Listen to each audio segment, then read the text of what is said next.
WUHF TV. This is Fox Rochester News, first at 10 in high definition.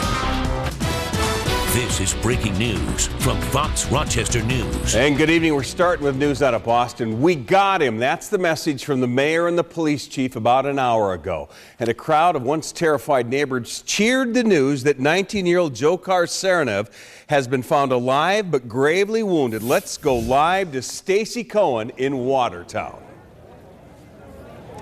The scene here in Watertown can only be described as one of elation, one of celebration. This is happening across this area. You can hear the crowd. They are cheering, not only when police vehicles come by, but at this point it seems to be somewhat of a party on the streets of Watertown, that this long ordeal, this tense and difficult week that began with the terrible shootings at the Boston Marathon and now has culminated in the arrest of a suspect. Let's backtrack and tell you exactly what happened. It was about an hour ago that Dzhokhar Tsarnaev, after being on the loose, was arrested. A homeowner in this Watertown area, about a mile from where I am now, walked out of his house and to his boat because he noticed some blood. He peeked into that boat and saw the suspect covered with blood. He contacted police. Police descended on this house on Franklin Street. There was an exchange of gunfire, and they eventually apprehended 19-year-old Dzhokhar. Now, he has been taken by ambulance. We are told that he is in serious condition at this point, taken for some medical treatment at this time. FBI Director Robert Mueller directly called President Obama as soon as this arrest was made to tell him about the news. We are awaiting a press conference from the president on this subject. One other thing to note at this hour is that the FBI have also served a warrant on a house in Bedford, about 20 miles from where I'm located. We are told that 2 males and 1 female were arrested there. It is unclear what, if any, connection they have to this, but that is information we've received since the arrest of Dzhokhar Tsarnaev. You'll remember his brother, who was the other suspect in this case, was killed in a shootout with police. That is what happened Thursday night and into Friday morning.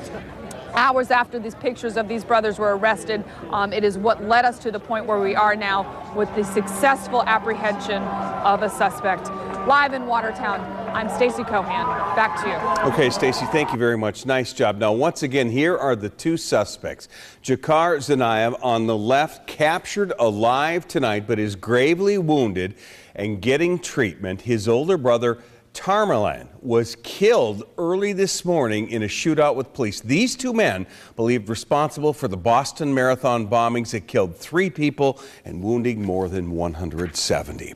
A local woman just back from Boston's breathing a sigh of relief tonight, as is a Hilton man who now lives in the Boston area. His home, in fact, was on lockdown, and he captured video of the SWAT team searching his home. Here's Vanessa Herring continuing our coverage. April Johnson is a financial analyst, and she was in Boston on a business trip. Her hotel was just blocks away from the 7-Eleven that was robbed and just minutes away from where the manhunt started. Scott Sassone from Hilton and his wife Kara were ordered to stay in their home almost all day and woke up to armed men searching their neighborhood. April Johnson just got back from a long trip in Boston, where she found herself in the middle of a manhunt. You become someone who's, granted, not as affected as the folks at the marathon, but still felt kind of captive by the situation and afraid. And I felt a lot of relief hearing that he was in the custody. She snapped this picture while crossing the Mass Bridge on her way back to Rochester. Not a car in sight. April says she had to go through a security checkpoint to leave town. Her hotel was just minutes away from where the manhunt started. Throughout the day, it progressed from seeing multiple groups of cop cars passing through our vicinity, and then also being on the top floor of the hotel and seeing the helicopters flying over. It just, throughout the day, there seemed to be a lot of activity, and it was a little daunting. This was the scene outside Kara and Scott Sassone's home this morning. It looked more like a war zone than a neighborhood. This is what we woke up to this morning. The Sassones were one of many Boston families ordered to stay inside their homes while authorities scoured the neighborhoods for one of the suspects in Monday afternoon's bombing. the houses in this area are very close together, and there's a lot of windows, there's a lot of multifamily homes, and so they were making sure to be careful to go through everything. The manhunt left the city looking like a ghost town. Residents, businesses, schools, all at a standstill for most of the day. It's very unnerving when you see men with very large guns and bulletproof vests and Humvees in your backyard or on your street. It's not what you expect at all. Sassone says the week has been difficult, but it hasn't broken her spirit. We're resilient, and we're definitely going to get through this, and I'm very much looking forward to next year's marathon because it's going to be amazing. Kara Sassone told me she knew two of the people who were killed in Monday's bombings. The arrest will certainly bring her some measure of closure. Vanessa Herring, Fox First at 10. This is breaking news from Fox Rochester News. Now I want to take you live to Washington, where President Obama is commenting. We are extremely grateful for that. We owe a tremendous debt of gratitude to all our outstanding law enforcement professionals. These men and women get up every day. They put on that uniform. They risk their lives to keep us safe, and as this week showed, they don't always know what to expect. So our thoughts are with those who were wounded in pursuit of the suspects, and we pray for their full recovery. We also send our prayers to the Collier family, who grieved the loss of their son and brother Sean. He was born to be a police officer, said his chief at MIT. He was just 26 years old. And as his family has said, he died bravely in the line of duty, doing what he committed his life to doing, serving and protecting others. So we're grateful to him. Obviously, tonight there are still many unanswered questions. Among them, why did young men who grew up and studied here as part of our communities and our country resort to such violence? How did they plan and carry out these attacks, and did they receive any help? The families of those killed so senselessly deserve answers. The wounded, some of whom now have to learn how to stand and walk and live again, deserve answers.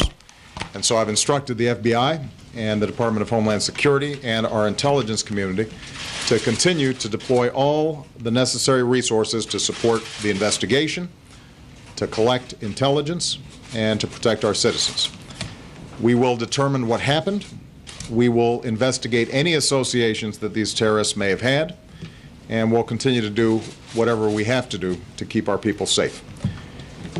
One thing we do know is that whatever hateful agenda drove these men to such heinous acts cannot prevail. Whatever they thought they could ultimately achieve, they've already failed. They failed because the people of Boston refused to be intimidated. They failed because, as Americans, we refuse to be terrorized. They failed because we will not waver from the character and the compassion and the values that define us as a country, nor will we break the bonds that hold us together as Americans.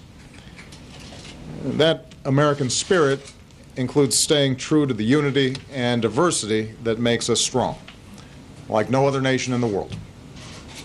In this age of instant reporting, tweets, and blogs, there's a temptation to latch onto any bit of information, sometimes to jump to conclusions.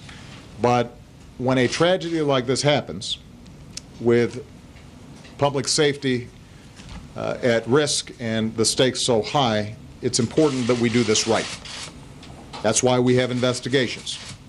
That's why we relentlessly gather the facts. That's why we have courts.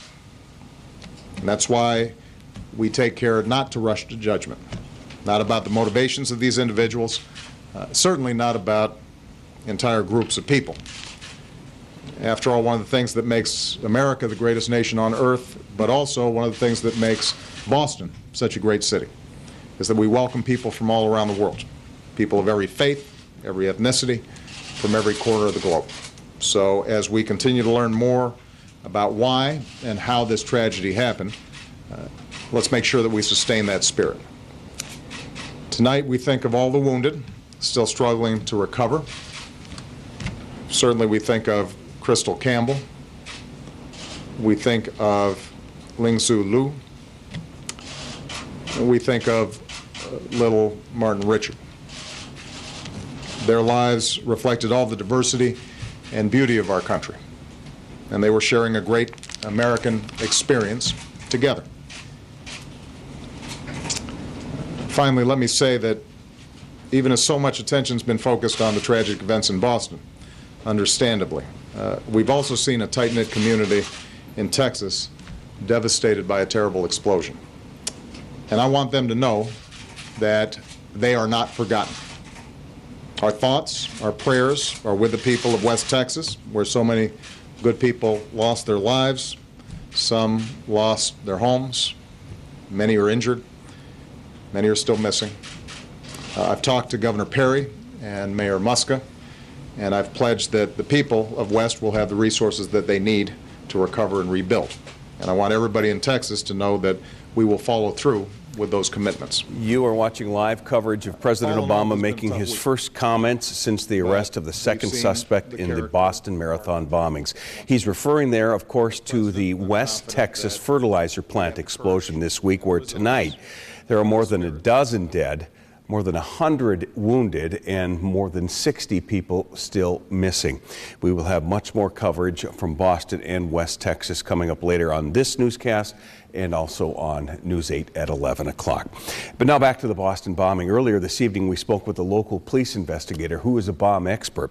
Tim McCormick says this is a huge investigation, and it's been a long time since we've seen anything this big. You know, maybe the Oklahoma City bombing, there wasn't as much loss of life, but the investigation was probably on the same scale. Now, the FBI also relied on help from the public in this investigation. Dr. George Eisen is director of the Nazareth College Center for International Education and an expert on terrorism. And earlier today on News 8, he told me the role the public played in tracking down these suspects was unprecedented. Stunned by the American public, how fast they responded, all the help, the assistance that they gave to identify. It's amazing. Is that the new world we live in, where law enforcement relying on the public and our cell phones for... I use the term human intelligence. It's more important than technological intelligence, although the combination of these two basically solve this issue. Now, we do want to update you on the status of the DiMartino family. They're from Webster. They were in Boston cheering on their mom, who was running in the marathon. 3 siblings, Kim, Gina, and Pete, were all injured, along with Pete's girlfriend, Rebecca. Gina had another surgery this morning, and she wrote on Facebook today she's in a lot of pain.